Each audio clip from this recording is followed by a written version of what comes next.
What's up guys, my name is Tom, welcome back to another video, and today we're here for another last two question mark challenge. Today it's time for the US Grand Prix. Today we're going to drive as Valtteri Bottas in a Mercedes. We know that Valtteri Bottas is going to start in this Grand Prix with a 5-place grid penalty because he had to change the internal combustion engine, if I'm not wrong. So let's take this to a step further and let's start in last place as the Finn and see what we can do over the course of a 25% race, a short and sweet race.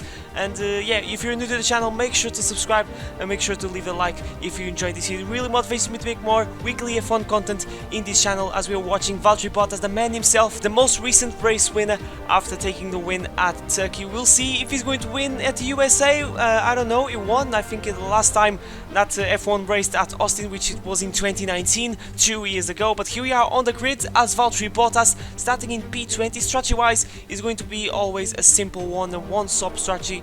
We're going to start on the softs, then switch to the mediums. I was thinking maybe going on to the alternate strategy, but I think I don't have enough confidence to slide through the field with the medium tires. We'll see what he can do over the course of these next 14 laps with Max Verstappen starting in pole position alongside Lewis Hamilton, and it slides out and away we go. Let's see if we can get a good start. You can see that wasn't really good, a lot of wheel spin, and let's see what we can do as we go very gingerly into the blind apex turn 1. Let's see if we don't make contact with someone. Actually we did, with Sebastian Vettel, and then now Valtteri off to the track, and I think it is Pierre Gasly. So unfortunately Gasly, after starting in P4, has spun around at the exit of turn 1. You can see him in last place of this race, so that is so unfortunate from Gasly, but we'll see what happened to him. We're going to see that in a few moments time. Meanwhile, we're going to try to go around the outside of Sebastian Vettel, switching to the inside. Oh, that is very close margin. I think that was Raikkonen ahead of us, trying to go up the inside of his teammate Antonio Giovinazzi. What we're going to do, we're going up the inside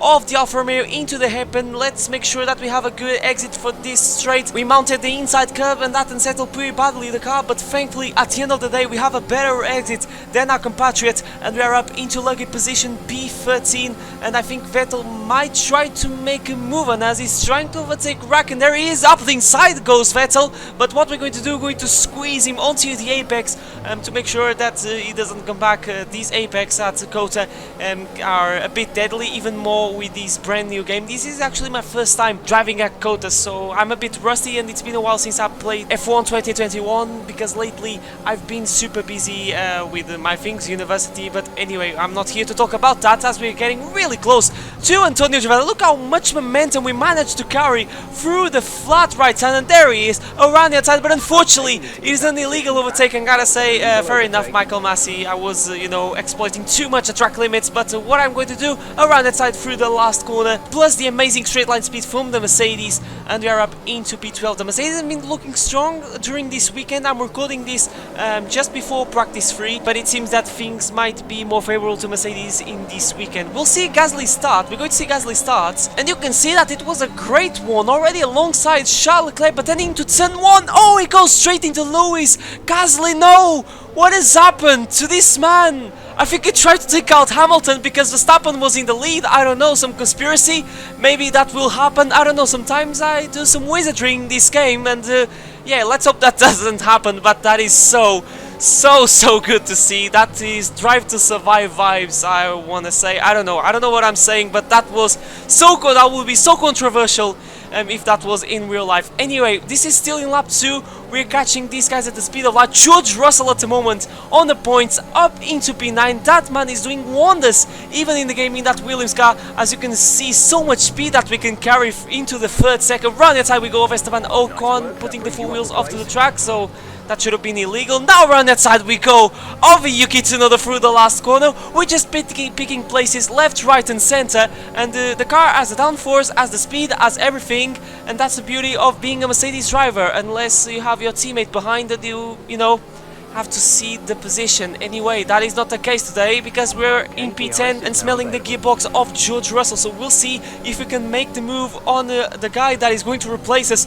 for the next season, and hopefully it's not going to make life really hard for us. But the thing is, in the first half of this circuit, overtaking is not really the best. It's really hard to overtake. The best chance will be at the DRS zone, or maybe even before that. You can see great run on the Williams. Up the inside we we go through the hairpin. We're going to try to give him a little bit of a squeeze, which is a bit toxic, I'm not gonna lie, because the man behind us, George Russell, will be in the Mercedes seat for the next season, but I just wanted to make sure that he doesn't come back thanks to the help of the DRS. Meanwhile, these are the guys that are ahead of us. This is Lando Norris overtaking Fernando Alonso, and he's up into P7, and anytime soon, and you can see already end of lap 4, starting in anytime soon lap 5, we are about to overtake Fernando Alonso. A bit shaky through the exit of the final corner, the Alpine, and you can see help of the DRS, overtake mode engaged. We're actually running out a little bit of energy, so we need to have an eye on that. The thing is, I'm pushing a lot to see if I don't lose track of the McLarens and the Ferraris. I think realistically, I think we can get P4, P3 if we get any luck, and on lap 5, this is still in the same lap, we're going to dress a brand new set of medium tires. I decided to pull into the pits a bit earlier because I have the feeling that we can manage to perform an undercut. These tires were starting to fade away a little bit, which is not really a surprise. I've been pushing a lot in these 5 laps of the race, so hopefully these mediums will do the work on the first laps, and hopefully we can get an undercut on the Ferraris and in the McLarens, which are the cars that are ahead of us. So we'll see what we can do as we're exiting the pits, and we are in last place. Ahead of us, just ahead of us, is Nikita Mazepin. So hopefully the Russian is not going to hold up us massively. You can see trying to take a look around the outside, and unfortunately we don't have enough legs to perform that move. It was too far, but you can see he's holding up us massively, losing a bit of back end as I'm starting to get a bit nervous because I really want to make this undercut work, but with Mazepin ahead we won't perform because that has is mega slow. Up the inside we go, and that is an illegal overtake. No, it's not. Verstappen got a penalty for doing that in 2017, remember, ladies and gentlemen, but here I'm safe, and maybe it's because it's Mazepin, I don't know. Anyway, we're going through the start-finish straight. Thankfully, the Ferraris and the McLarens decided to stay out one more lap, so this allowed me to set some personal bests and gave me a second chance to make this undercut work. Let's see if it's going to work.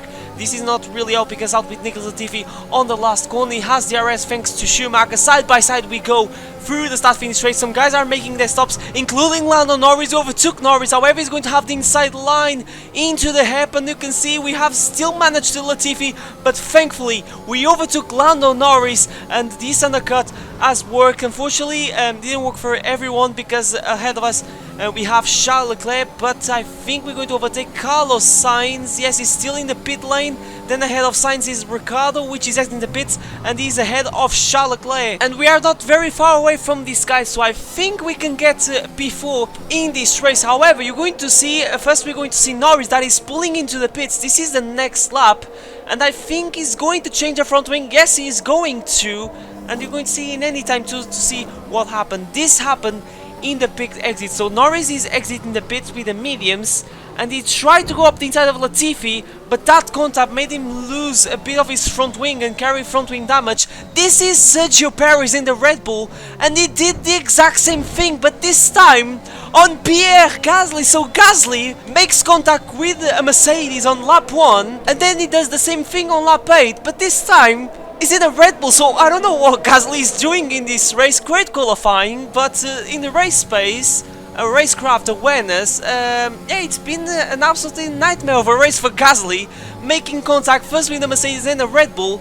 But this means that at the moment Ricciardo is in P4 because Vettel is staying out a few more laps. I think he started on the mediums, if I'm not wrong, or maybe he just extended the softs for quite a long time, as now we're gaining on Charles Leclerc. Up the inside we go into the hairpin, but Ricciardo is in P3, so this means that we have a very good chance to finish on the podium at the end of this race. Verstappen is too far away, and he lost the lead of the race. Lewis Hamilton is on the hardest comparative tire, which is odd strategy from Red Bull, so they think that they can carry the mediums till the end of the race. As now we open the DRS, we're gaining and gaining on Ricciardo, racing in one of his favorite places to race. Around the outside we go into the first corner, but we locked up and we ran deep, and Ricciardo maintains P3 for the time being. So I think this would be, if Ricciardo scores a podium on Sunday, I think this would be his first podium at GOAT, and how great it would be if this really happened, because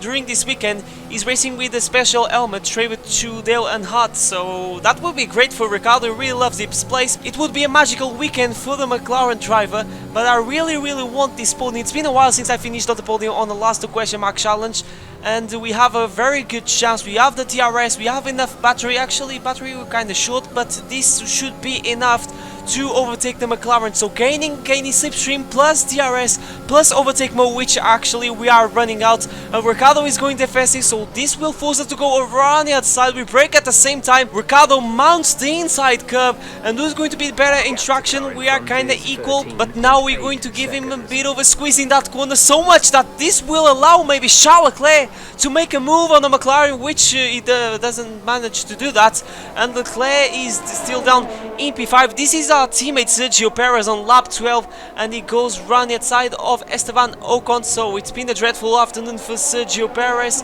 At least he's going to score points. He will be the only one to score points of the guys that lost the front wing. Norris, I think, won't have enough time to finish on the top 10 for us. We're going to start the final lap, and this is the man that is going to win the race. Lewis Hamilton, he really loves this place. He has a lot of wins at USA as he goes through the final corner, and he wins the US Grand Prix, followed by Max Verstappen, which I still don't understand why he fitted the hearts for the second stint, but anyway, he crosses the line in P2. This will mean that Hamilton would regain the championship. Leave Verstappen sets a fast lap. I tried to set the fast lap on the last lap, but I was already losing time. I pushed too much for the tires, but this is definitely a great result. The podium, I would say maybe it was gifted because of what happened to Sergio Perez, but what matters is that we didn't do any mistakes. We sliced through the field, and that's what Mercedes really wants, because we're fighting for the Constructors' Championship. We are the driver of the day without any surprise. Last place from the podium, I would say that is a solid job from us. Lewis Hamilton winning the race, and I think is what we're going to see during this weekend. This is a good track for the Mercedes cars. Hamilton really likes this place,